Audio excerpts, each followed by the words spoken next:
The stars looked different from the bridge of the UES Perseverance. Captain Dong-hyun Kim stood with his hands behind his back, watching the endless black space through the main screen. 3 years into humanity's first deep space mission, and they still had not found what they were looking for. No alien life, no advanced civilizations, just empty planets and cold rocks floating in the dark. "Captain," called Minji Park from her station. The communications officer had been quiet for most of the day, working on some signals they picked up near the edge of their scanner range. "I think you need to hear this." Dong-hyun walked over to her station. Minji was young, maybe 25, but she was the best at what she did. If she found something important, he wanted to know about it. "What do you have for me?" he asked. Minji pressed a few buttons and sound filled the bridge. It was not human language. The words were strange, with clicking sounds and long vowels that no human throat could make. But there was something else in the voice. Fear. Desperation. "The computer has been working on this for 6 hours, Minji said. "I think it's a distress call." "You think?" asked Woo Jin Nam, the security chief. He was a big man with scars on his hands from his time in the military. He did not trust easily. "The translation program is still learning," Minji explained. "But listen to this part." She played another section of the message. This time some words came through in broken English. "Help. Dying. World. Need. Human. Technology." The bridge went quiet. Chief Science Officer So-young Choi stepped forward. She was older than most of the crew, with gray hair and sharp eyes that missed nothing. "Play it again," she said. They listened 3 more times. Each time the computer got better at translating. The message became clearer. "Our world is dying. Our people are dying. We have watched your species from far away. You have technology that could save us. Please help. We will give you anything you ask for." Dong-hyun felt his heart beating faster. First contact. After all these years of searching, someone had found them first. "Where is this signal coming from?" he asked. Minji checked her screens. "About 4 days away at maximum speed. It's coming from some kind of space station near a red giant star." "A space station?" So-young moved to look at the data. "How big?" "Very big, Captain," said Jin-ho Lee from the engineering station. He was looking at his own readings. "The energy output is massive. This thing is the size of a small moon." Woo Jin crossed his arms. "Something doesn't feel right about this. Why would an advanced alien race need our help? They can build moon-sized space stations, but they can't save their own planet. Maybe they're good at building things, but not at fixing dying worlds," said So-young. "Different species might develop different skills. Or maybe it's a trap," Woo Jin said bluntly. Dong-hyun walked back to the center of the bridge. Everyone was looking at him now. This was the decision he had been trained for. But no amount of training could prepare someone for this moment. First contact with an alien species. The choice could change humanity's future forever. "Send a response," he said finally. "Tell them we received their message and we want to help. Ask them what kind of help they need." Minji worked at her station for several minutes. Then she looked up. "Message sent, Captain. If they respond right away, we should hear something in about 20 minutes. The 20 minutes felt like 20 hours. The crew tried to go back to their normal duties, but everyone kept glancing at the communication station. Finally, Minji's equipment came alive with new signals. "They responded," she said excitedly. "The translation is coming through much clearer now." The alien voice was still strange, but the computer had learned enough to make the words understandable. "Humans of the ship Perseverance, we are grateful for your response. We are the Vorthak. Our homeworld circles the dying star you can see from your position. Our atmospheric processors are failing. Our people are suffocating. We have studied your species and your remarkable ability to solve impossible problems. Will you come to our station? We will welcome you with the highest honors." So-young was already pulling up star charts. "Captain, I can see their system from here. That star is definitely dying. It's gone red and expanded. Any planets close to it would be having serious problems." What kind of problems? Donghyun asked. Extreme. Heat, radiation, atmospheric breakdown. If they're living there, they're probably having exactly the problems they say they are. Jinho was looking at his engineering displays. Captain, I'm reading some interesting energy signatures from that station. They have technology I've never seen before. If we could study it, we might learn things that could help Earth, So Young finished. This could be the breakthrough humanity has been looking for. Woo Jin stepped closer to Donghyun. Captain, can I speak with you privately? They moved to a corner of the bridge where the others could not hear them. This feels wrong, Woo Jin said, quietly. Think about it. They say they've been watching us. They know our ship's name. They know exactly what to say to get us interested. And they want us to come to their station, not meet somewhere neutral. What are you suggesting? Donghyun asked. I'm suggesting that maybe they're not as helpless as they claim. Maybe they want something else from us. Donghyun considered this. Woo Jin was paranoid by nature, but that paranoia had saved lives before. Still, this was first contact. Humanity had dreamed of this moment for centuries. If it is a trap, what could they want from us? We're just one ship. I don't know, Woo Jin admitted, but I think we should be very careful. Another signal came in. This time it included what looked like technical specifications and star charts. They're sending us docking information, Minji reported. And look at this. They're giving us their entire station layout, every level, every room. They say they want us to feel safe. So Young was studying the technical data. These power readings are incredible. Captain, this station could house millions of people, and these atmospheric processors they're talking about, if we could understand how they work, we could terraform dead worlds, Jinho said, reading over her shoulder. We could make any planet livable for humans. The implications hit Donghyun immediately. Humanity was running out of space on Earth. Population was growing, resources were limited. The ability to make new worlds livable could solve problems that governments had been arguing about for decades. How many people would we need to take, he asked. So Young thought for a moment. For a mission like this? Atmospheric engineering, xenobiology, first contact protocols, probably 200 specialists. 200 people on an alien station, Woo Jin muttered. If something goes wrong, we deal with it, Donghyun said. But if we don't try, we might miss the chance of a lifetime. He made his decision. Minji, send a response. Tell them we accept their invitation.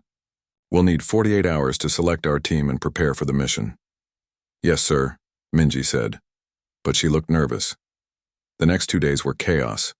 Word spread through the ship quickly, and everyone wanted to be part of the first contact team. Donghyun worked with his department heads to choose the right people. They needed scientists, engineers, medical staff, and security personnel. Each person had to be highly skilled and able to handle the stress of an unknown situation. So Young selected the science team carefully. Hyejin Yoon, their best medical officer, would study alien biology. Sun Woo Jang, a data analyst who could crack any computer system, would help with technology exchanges.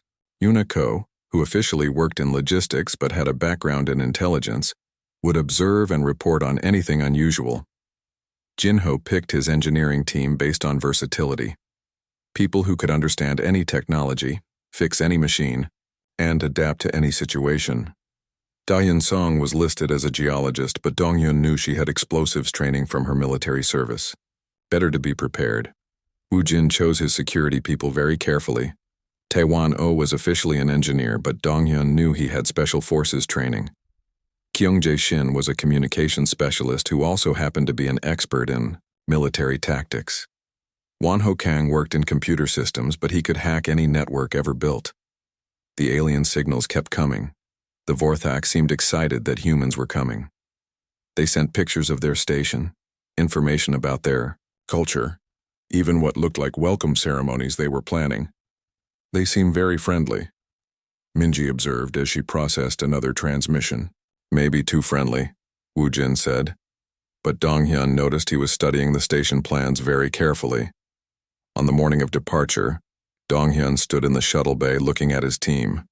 200 of humanity's best and brightest, all volunteers.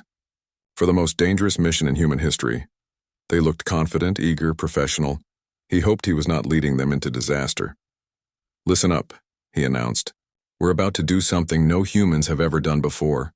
We're going to meet an alien species on their home ground. We don't know what to expect. We don't know what they really want from us. But we know why we're here." He paused and looked at each face in the crowd. "We're here to represent humanity, to show them who we are and what we stand for, to learn everything we can and bring that knowledge back home, and to help them if we can, because that's what humans do." The team broke into smaller groups and boarded the shuttles that would take them to the alien station. The first thing Donghyun noticed about the Vorthak was how they smelled. It was not unpleasant exactly, but it was definitely not human. Something like metal and ozone, with an undertone of something sweet that reminded him of rotting fruit. The second thing he noticed was how they moved. Every Vorthak in the welcoming party took steps at exactly the same time. When one raised its right arm, they all raised their right arms. When one tilted its head, they all tilted their heads. "Captain Kim," said the lead Vorthak in strangely perfect English. Its voice had an odd quality, like it was coming from multiple throats at once. "I am Overlord Thexmore. We are honored by your presence." "The honor is ours," Donghyun replied, trying not to stare at the alien's 4 arms or its large, multifaceted eyes. "Thank you for welcoming us to your home." "Come," Thexmore said, gesturing with 2 of its arms. "We have prepared quarters for your people. You must be tired from your journey." The human delegation followed the Vorthak through corridors that seemed to pulse with their own light. The walls were smooth and curved, with no sharp angles anywhere. Everything was the same pale blue color, and the air hummed with electronic sounds that Donghyun could not identify. "Their architecture is fascinating," whispered So-young as they walked. "Look at how organic everything looks, like it was grown instead of built. Look at how they're walking," Woo-jin whispered back. "Still in perfect sync, that's not natural behavior." Donghyun had noticed it too.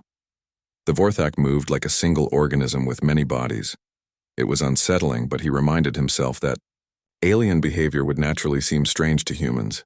They were given rooms in what Thexmore called the honored guest section. The accommodations were surprisingly comfortable, with furniture that adjusted to human proportions and air that tasted clean and fresh. Each room had a communication panel and what looked like entertainment screens showing various views of space. "Rest, tonight," Thexmore told them. "Tomorrow we will show you our world situation and discuss how you might help us." After the Vorthak left, Donghyun gathered his senior staff in his quarters. "First impressions?" he asked. "They're definitely not human," said Hye-jin with a nervous laugh. "But they seem genuinely concerned about their people's survival. The stress indicators in their speech patterns suggest real fear. Their technology is impressive," added Jinho. "The way this station manages artificial gravity, atmosphere control, power distribution, it's decades ahead of anything we have." "Maybe centuries ahead," agreed So-young. "Which makes me wonder why they need our help." Woo-jin sat forward. "That's what bothers me too. They have all this advanced technology, but they can't fix their own atmosphere problems. They need humans to solve it for them." "Different species develop different strengths," So-young said. "Maybe they're good at engineering, but not at biological systems." "Maybe," Woo-jin said, but he did not sound convinced. The next morning, the humans were given a tour of the station. It was enormous, with levels extending in every direction. They saw manufacturing areas, living quarters, what looked like military facilities, and vast chambers filled with equipment they could not identify. "How many people live here?" asked Sunwoo, as they rode in a transport that moved without any visible means of propulsion. "Currently, about 2 million, replied their Vorthak guide. "But the station can house 5 times that number if needed." "5 times?" So-young looked surprised. "Why would you need space for 10 million people?" "For refugees from our dying world, of course," the guide said smoothly. "When we solve the atmospheric problems, we will need to relocate many of our people. Temporarily, it made sense, but something about the answer bothered Sunwoo. He was good at reading data, and something in the way the Vorthak spoke suggested there was more to the story. Later, while the main group attended presentations about Vorthak culture and technology, several humans began exploring on their own. This had been planned in advance. Dongyun wanted his people to see as much as possible. Yunako wandered through what appeared to be a residential area. The rooms were all identical, arranged in perfect geometric patterns. But something was strange about them. They were too clean, too empty, like nobody actually lived in them. Meanwhile, Hijin was in the medical facilities, supposedly learning about Vorthak biology. But the more she studied their data, the more confused she became. These genetic profiles don't match what I'm seeing, she muttered to herself as she worked at a Vorthak computer terminal. The translation software was getting better, and she could read most of their medical files now. According to the files, the Vorthak from the dying homeworld should show signs of radiation exposure, malnutrition, and atmospheric toxin damage. But the blood samples she had been given showed none of these problems. In fact, they showed signs of perfect health and optimal nutrition. The strangest discovery came from Sunwoo.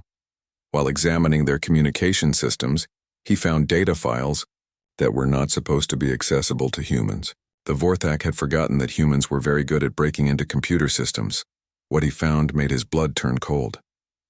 The files contained detailed intelligence reports about Earth, not just basic astronomical data, but information about human military capabilities, population centers, industrial capacity, and political systems. There were strategic analyses of human weaknesses and strengths. There were tactical assessments of human weapons and defenses. Most disturbing of all, there were psychological profiles, not just of humans in general, but of specific human military leaders, scientists, and politicians. The Vorthak knew things about Earth's leadership that even many Earth governments did not know. But the worst discovery was in a file marked Operation Final Solution. Sunwoo's hands shook as he translated the document. It was a detailed plan for the complete elimination of humanity. Not conquest, not subjugation, extermination. According to the plan, humans were considered the most dangerous emerging species in the galaxy. The Vorthak had studied human history and concluded that humans were too aggressive, too unpredictable, and too resourceful to be allowed to develop advanced space travel. The document outlined how the Vorthak had conquered 17 other species using similar tactics. They would pose as a species in need of help, lure the target species' best people to a secure location, study their capabilities and weaknesses, and then launch a surprise attack on their homeworld while their leaders were trapped. The Nexus was not a space station, it was a prison, and the 200 humans were not guests. They were test subjects. Sunwoo copied everything he could and shut down the terminal quickly. He had to tell the others, but he had to be careful. If the Vorthak realized what he had discovered, they might accelerate their plans. That evening, Sunwoo found ways to quietly contact key members of the human delegation. One by one, he passed along what he had learned. The news spread through the group like a virus, but they were all professionals. They showed no outward signs of panic. Dongyun felt sick as he read Sunwoo's report. 200 of humanity's best people, trapped on an alien prison designed specifically to study and eliminate them. And back on Earth, nobody knew what was really happening. "How long do we have?" he asked during an emergency meeting in Hyejin's quarters. They had determined that her room had the fewest surveillance devices. According to the timeline in the files, they want to complete their research within 2 weeks, Sunwoo said quietly. Then they launch their attack on Earth. 2 weeks to learn how to defeat humanity by watching us die, Woojin said grimly. "We have to warn Earth," said Minji. "With what?" asked Jinho. "They're jamming all our long-range communications. The Perseverance thinks we're having a wonderful cultural exchange." Taewon spoke up from his corner. He had been very quiet during the meeting, but Donghyun knew he was thinking like the soldier he used to be. "They made a mistake," Taewon said simply. "What kind of mistake?" Donghyun asked. "They studied our history, our tactics, our weapons, but they studied them like observers. They don't understand the most important thing about humans. Which is? Taiwan smiled, and it was not a nice smile. We're at our most dangerous when we're cornered. They think they trapped us here to study us safely, but they just locked themselves in a cage with the most dangerous predators in the galaxy. So Young looked confused. But they have all the advantages. Superior technology, home territory, numerical superiority. They have the advantages they planned for, Taiwan agreed. But they planned to observe humans who thought they were safe. They didn't plan for humans who know they're fighting for the survival of their entire species. Dongyun felt a chill run down his spine, but it was not fear. It was something else. Something that had been sleeping in the back of his mind since he first read Sun Wu's report. Something cold and calculating and utterly ruthless. What are you suggesting? He asked quietly. I'm suggesting that they wanted to study human warfare, Taiwan said. Maybe it's time we gave them a demonstration. The meeting broke up after they made their plans. Nothing dramatic, nothing obvious.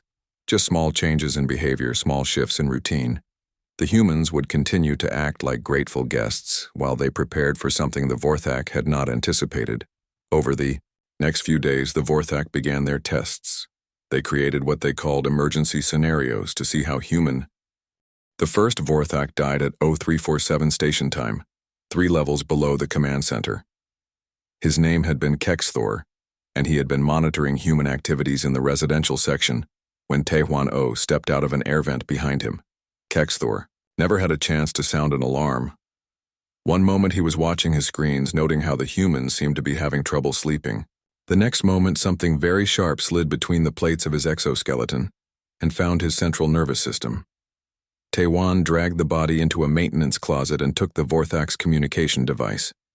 According to the translation, software Sun Wu had improved. Kexthor was supposed to check in every 30 minutes. That gave the humans 28 minutes before anyone would notice he was missing. It was enough time for Phase 1. While Taehuan was removing the first guard, Dayun Song was 3 levels up in what the Vorthak called their atmospheric processing center. She had told her guides that she wanted to study their life support systems to better understand their environmental problems. They had been happy to show her around. What they did not know was that Dahyun had spent 6 years in the military as an explosive specialist before becoming a geologist. She could make a bomb out of almost anything, and the Vorthak atmospheric systems were full of useful chemicals. She worked quickly and quietly, placing small devices at key points throughout the facility. Not enough to damage anything immediately, but enough to cause very serious problems when she activated them remotely. The Vorthak use a centralized life support system, she had explained to the other humans during their planning session. Very efficient, but very vulnerable. If you know what you're doing, you can turn their own air against them. Meanwhile, Wonho Kang was discovering just how arrogant the Vorthak were about their technology. They had given him access to their computer systems to help with data sharing, never imagining that a human might be able to understand their security protocols. But Wonho had been breaking into computer systems since he was 12 years old. Alien technology was just another puzzle to solve. Within hours, he had mapped their entire network. Within days, he had found ways to access systems they thought were completely secure. Now he was planting programs throughout their network. Viruses that would activate on his command. Logic bombs that would shut down crucial systems. Backdoors that would give him control over everything from lights to life support to weapons. Their cybersecurity is actually pretty good, he had told the planning committee. But they designed it to keep out other Vorthak, not humans. They never imagined someone might think about their systems in a completely different way. The most dangerous part of Phase 1 was being carried out by Kyungjae Shin. Officially, he was a communications specialist. In reality, he was one of the best military strategists Earth had ever produced. He had been studying the Vorthak for days, watching how they moved, how they organized themselves, how they made decisions. What he had discovered was both a strength and a weakness. The Vorthak were a hive mind, not completely but close enough. Individual Vorthak had some independent thought, but they were all connected to a central command structure. When a Vorthak leader made a decision, every Vorthak in the area would know about it instantly and act accordingly. This made them incredibly efficient and coordinated. But it also made them predictable, and it meant that if you could disrupt their command structure, the rest would become confused and disorganized. Kyungjae had identified the key command nodes throughout the station, not just the official command center where Overlord Thexmore worked, but the secondary control points that kept the hive mind functioning. Take out enough of these nodes, and the Vorthak would lose their greatest advantage. They fight like a single organism, he had explained. But that means they can be paralyzed like a single organism too. Cut the right nerves and the whole body stops working. While these preparations were taking place, the rest of the human delegation continued to act like confused and frightened guests. They attended Vorthak presentations about their dying homeworld. They asked worried questions about how they could help. They even volunteered for more emergency scenarios to better understand the problems they were supposedly here to solve. The Vorthak were pleased with their cooperation. The test subjects were behaving exactly as predicted. Fear was making them more helpful, more eager to please, more willing to reveal their problem-solving methods. What the Vorthak did not realize was that every emergency scenario was teaching the humans more about the station's layout, systems, and defenses. Every tour was a reconnaissance mission. Every cultural presentation was an intelligence briefing. By the end of the first week, the humans knew the station better than many of the Vorthak who lived there. They're so confident in their superiority that they're not even trying to hide anything from us, observed Yunha during one of their secret meetings. They show us their weapons, their defenses, their command structure. They think we're too primitive to understand what we're seeing. That's good for us, said Ji Bei, who had been mapping the station's communication systems. But it also means they're planning to kill us soon. People only show you everything when they know you won't be alive to use the information. She was right. The Vorthak were accelerating their timeline. The emergency scenarios were becoming more dangerous, more deadly. They were no longer just testing human problem-solving. They were testing human survival instincts. 3 humans had already been injured in what the Vorthak called unfortunate accidents. Hyjin was treating them in the medical bay, but she was also noticing something else. The injuries were not random. They were specifically designed to test human pain tolerance, healing rates, and psychological responses to physical trauma. They're not just studying how we fight, she reported to Dong-Yun. They're studying how we die.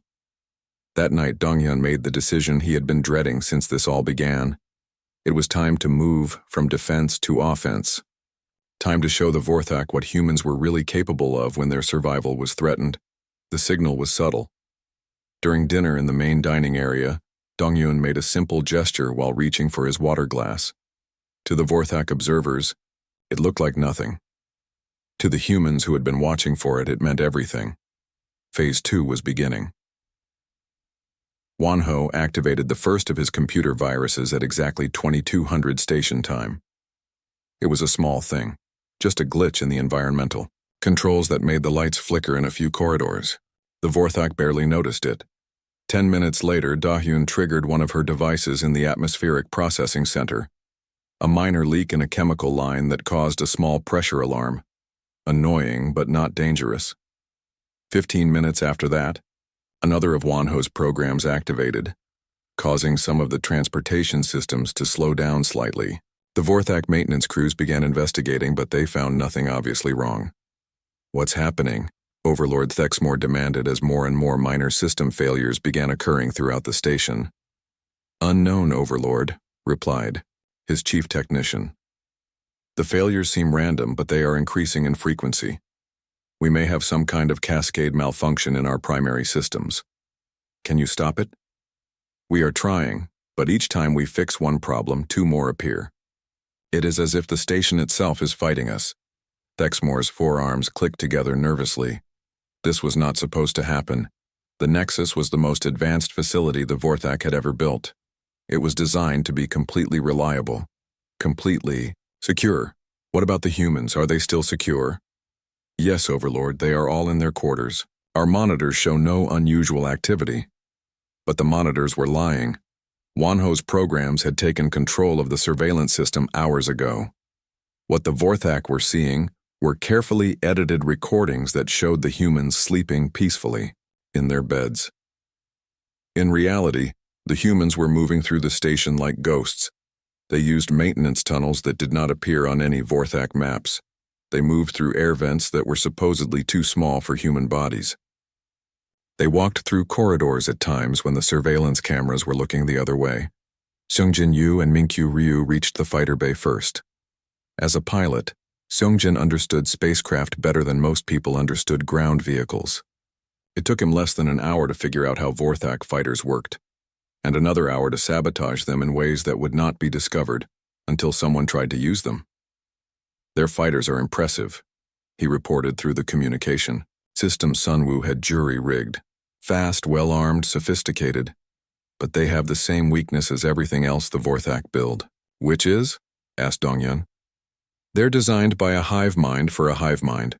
Everything works together perfectly, but only as long as every component is functioning exactly as intended. Introduce a little chaos, and the whole system falls apart.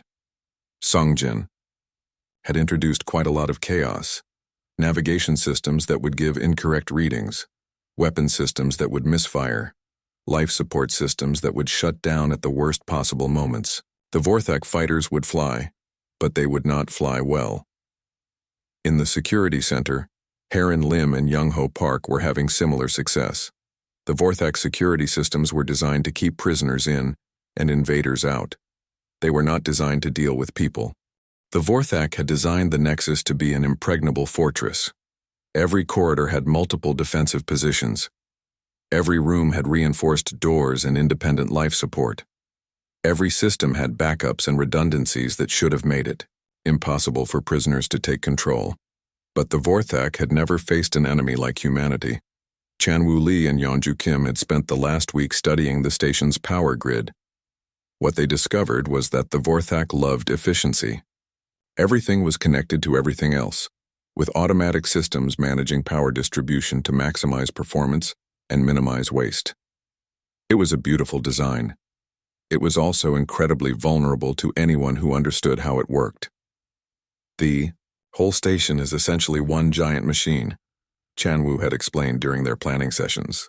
But like any machine, if you remove the right components, the whole thing stops working. Now, as alarms wailed throughout the Nexus, Chanwoo and Yeonju were deep in the station's engineering core, systematically dismantling the power distribution network, not destroying it. That would have been crude and wasteful. Instead, they were reprogramming it. Power to security stations 7 through 15 is now offline, Yeonju reported through their improvised communication system.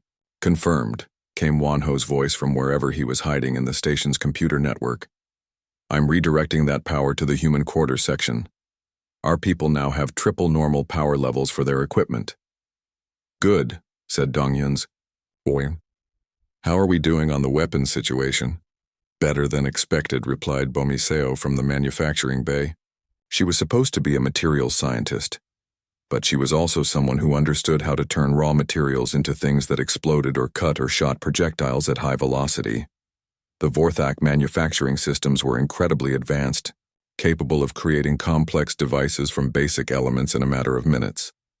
Bomi had convinced the systems that she needed to create scientific instruments for her research. The Vorthak computers did not question why a scientist might need devices that fired metal projectiles at supersonic speeds, or why she might require materials that became very hot, very quickly when mixed together. I have armed about 60 of our people with improvised weapons, she reported. They're crude compared to Vorthak technology, but they work.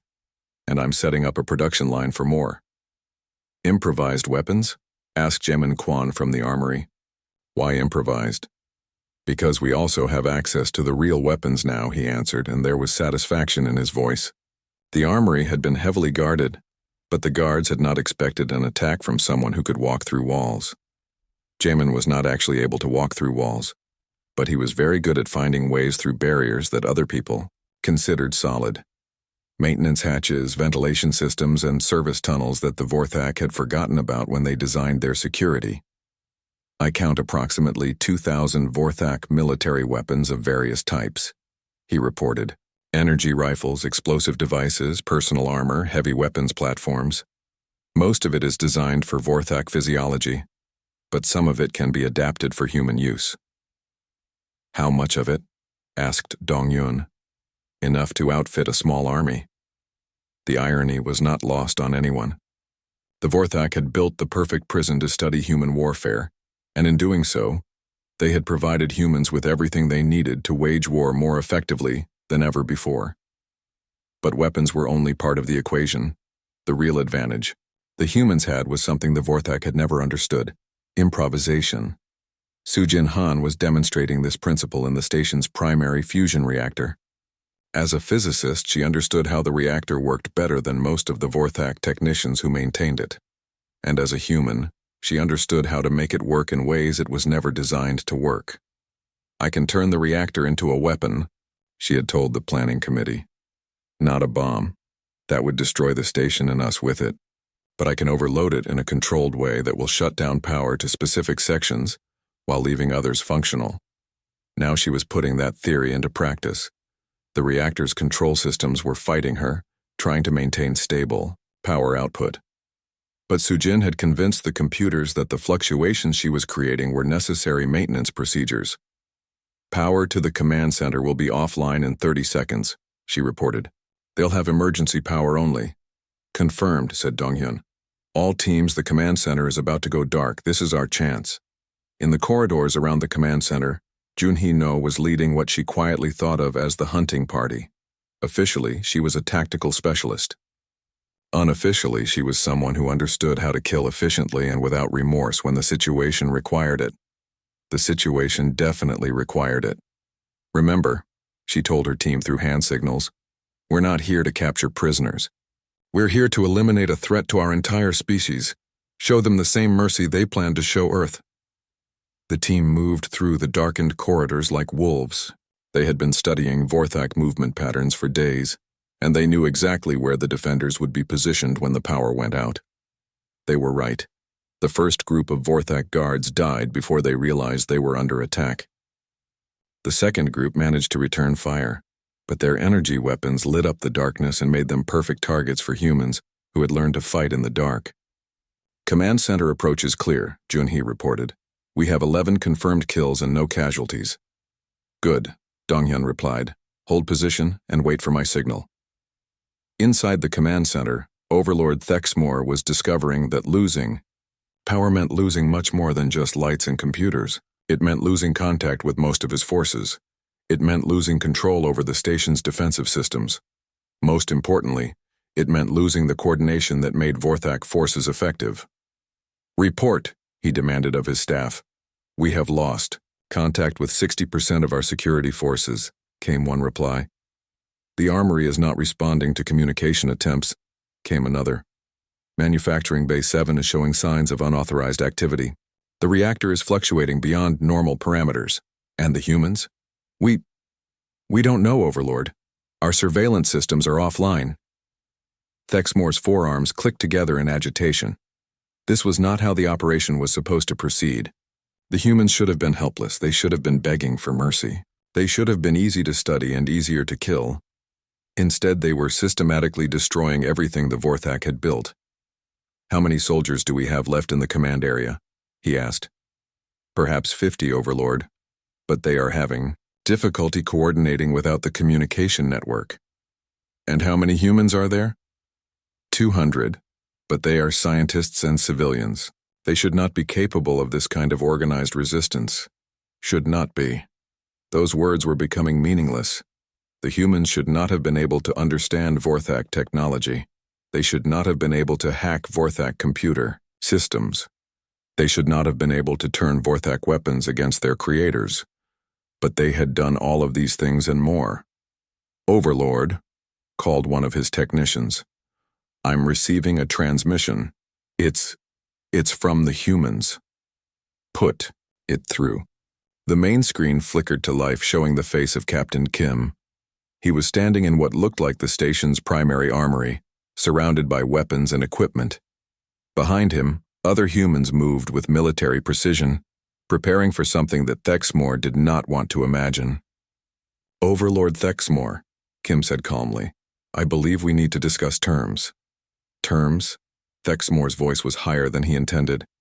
You are prisoners. You have no right to demand terms. I think you misunderstand the situation, Kim replied. We are not prisoners anymore. We are conquerors. And you are the ones who are trapped. Impossible. This is our station. We have superior numbers, superior technology, superior position. Kim smiled, and that smile was worse than any threat. You had superior numbers. We've been reducing those numbers for the last 3 hours. You had superior technology, but technology is only as good as the people using it. And as for superior position, the screen changed to show multiple views of the station. Corridors filled with Vorthak bodies, control rooms occupied by armed humans, manufacturing bays producing human weapons. Your position appears to be deteriorating rapidly, Kim observed. Thexmore stared at the screens in horror. This could not be happening. The Vorthak were a superior species. They had conquered 17 other civilizations. They had never been defeated. What do you want? He asked, his voice barely above a whisper. That's better, Kim said. First, I want you to contact your fleet and order them to stand down. No attacks on Earth, no military movements of any kind. I cannot do that. The elimination of humanity is necessary for galactic stability. Then I'm afraid we have a problem, Kim said. Because if you don't give that order, we're going to have to solve the problem ourselves. You cannot threaten us. We are the Vorthak. We are the masters of this galaxy. You were the masters, Kim corrected, past tense, because you made a critical error in judgment. What error? You assumed that because we were trapped, we were helpless. You assumed that because we were outnumbered, we were defeated. You assumed that because we appeared cooperative, we were harmless. The screen shifted again. Phase 4 began at dawn. Though dawn on the Nexus was artificial light slowly brightening in the corridors as the station's day cycle continued. The humans had been awake all night, but they did not look tired. They looked focused, determined, and utterly without mercy. Myeonju had been a military engineer before becoming a civilian specialist. She understood logistics, supply chains, and how to support large-scale operations. For the last week, she had been quietly studying how the Nexus maintained itself, how it fed its population, how it managed waste and resources. Now she was putting that knowledge to use in ways the Vorthak had never imagined. Life support to the residential sections has been rerouted, she reported to Donghyun. Oxygen levels are dropping gradually. They have maybe 6 hours before it becomes dangerous. And the food distribution systems? Offline. The Vorthak in the residential areas are cut off from their food supplies. Water? Still functional, but I can shut it off if needed. Sang Yuko had been working on a different kind of logistics. As a systems analyst, he understood how organizations functioned, how information flowed, and how decisions were made. The Vorthak hive mind was just another system to be analyzed and disrupted. I've identified the key nodes in their command structure, he reported. Take out 12 specific individuals, and the rest of the Vorthak on this station will be unable to coordinate any kind of organized resistance. 12 people, Donghyun said thoughtfully. That seems like a very small number. The hive mind structure is efficient but fragile, Sang-yuk explained. They're like a computer network. Cut the right connections, and the whole system crashes. In the command center, Overlord Thexmore was discovering exactly how fragile his command structure really was. One by one, his subordinates were reporting that they had lost contact with various sections of the station. Security Chief Vorthak is not responding to communications, reported one aide. Manufacturing Coordinator Zelmore has missed 3 scheduled check-ins, added another. The residential section coordinators have all gone silent. Thexmore knew what this meant.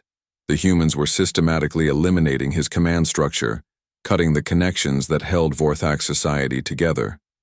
Without coordination, without central command, the individual Vorthak would become confused, frightened, and ineffective. How many of our people are still under our control? He asked. Perhaps 300, Overlord. But they are scattered throughout the station and unable to communicate with each other effectively. 300 out of 2 million. In less than 12 hours, the humans had reduced the effective Vorthak force by more than 99%, not through superior numbers or better weapons, but through superior understanding of how their enemies functioned. Overlord, called his communication officer.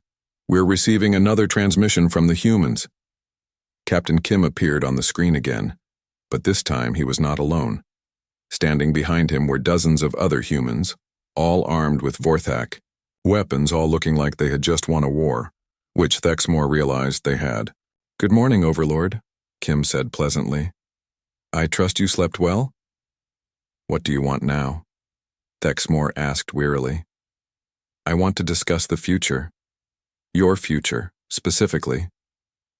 "We have already recalled our fleet as you demanded." "Yes, and we've confirmed that they're returning to Vorthak space. That was a good start. But it's only a start." Thexmore felt his stomach twist with dread. "What else do you want?"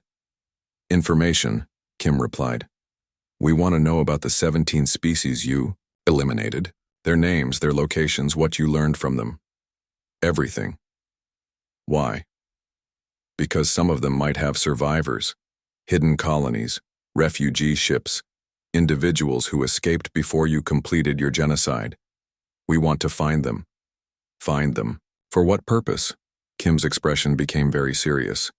"To tell them that the Vorthak threat is over, to let them know they're safe now, to offer them whatever help we can provide."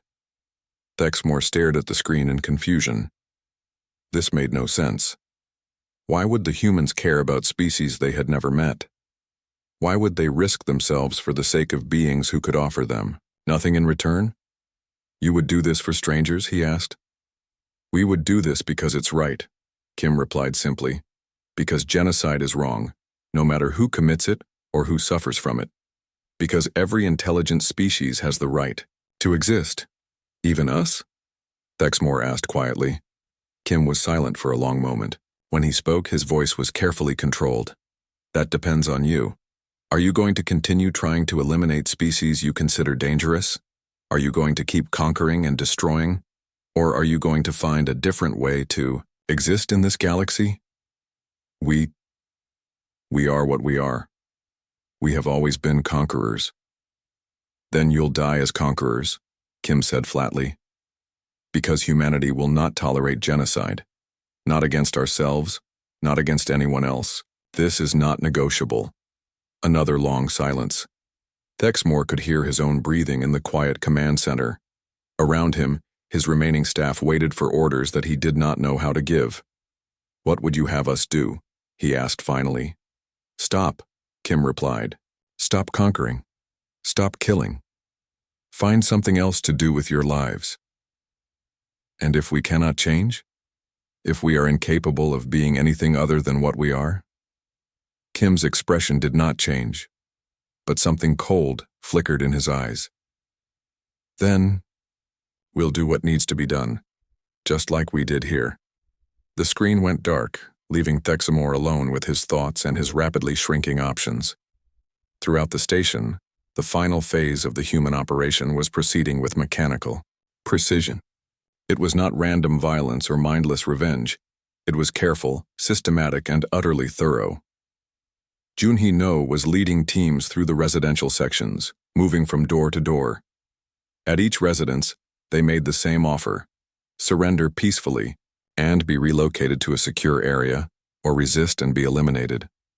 Most of the Vorthak chose surrender. Without their command structure, without coordination, without hope of rescue, they had no stomach for individual resistance. "We have approximately 1,800 Vorthak in secure detention," Junhee reported. "Another 200 chose to resist and were eliminated. The residential areas are now under our complete control." "Any problems?" Dongyun asked. "None. Without their hive mind coordination, they're not much of a threat. Most of them seem confused and frightened." Meanwhile, Gaeul Jung and Hyunwoo Choi were working in the station's data storage areas, copying everything they could find. Technical specifications, historical records, intelligence files, and most importantly, information about the 17 extinct species. "We have terabytes of data," Gaeul reported. "Ship designs, cultural records, genetic information, even personal communications from some of the extinct species. If any of them have survivors, this information might help us find them." "And the Vorthak military data?" "Also copied. Their ship designs, their weapons technology, their tactical doctrines, Everything humanity will need to defend against them if they ever try something like this again. The irony was perfect. The Vorthak had built the Nexus to study human warfare and learn how to defeat humanity. Instead, humans had used it to study Vorthak warfare and learn how to defeat them. By midday, the last pockets of Vorthak resistance had been eliminated. The humans now controlled every system on the station, from life support to communications to weapons. The Nexus had become exactly what its name suggested, a central hub. But instead of being a hub for Vorthak operations, it was now a hub for human expansion into the galaxy. Status report, Donghyun requested as he stood in the former Vorthak command center. All primary objectives completed, reported Kyungjae from the tactical station. The station is secure. All Vorthak military forces have been neutralized and we have complete control over all systems. Casualties? 7 wounded, none serious. No fatalities. Vorthak casualties? Approximately 1,200 confirmed dead. The rest are in detention. Donghyun nodded grimly. 1,200 deaths to prevent the extinction of humanity. It was a bargain he would make again without hesitation. But that did not make it pleasant. Sir, called Minji from the communications station. We're receiving a signal from the Perseverance. They want to know what's happening. Put them through. The main screen showed the bridge of their ship, with Captain Lee Seojin looking worried and confused. Donghyun, what the hell is going on? We're reading massive energy fluctuations from the alien station and you've been out of communication for hours. It's complicated, Seojin. We discovered that our hosts were not as friendly as they appeared. The situation has been resolved. Resolved how? Donghyun gestured to the control room around him, with its Vorthak technology now operated by human hands. We've taken control of their facility. It turns out humans are very good at adapting to new circumstances. Taken control? Donghyun, there were supposed to be 2 million aliens on that station. There were. Most of them are now in detention. The rest? Donghyun shrugged. The rest chose poorly. Captain Lee stared at him in shock. You're telling me that 200 humans defeated 2 million aliens? I'm telling you that 200 humans who thought they were fighting for the survival of their species proved to be more dangerous than 2 million aliens who thought they were conducting a safe scientific study. The conversation continued for another hour as Donghyun explained what had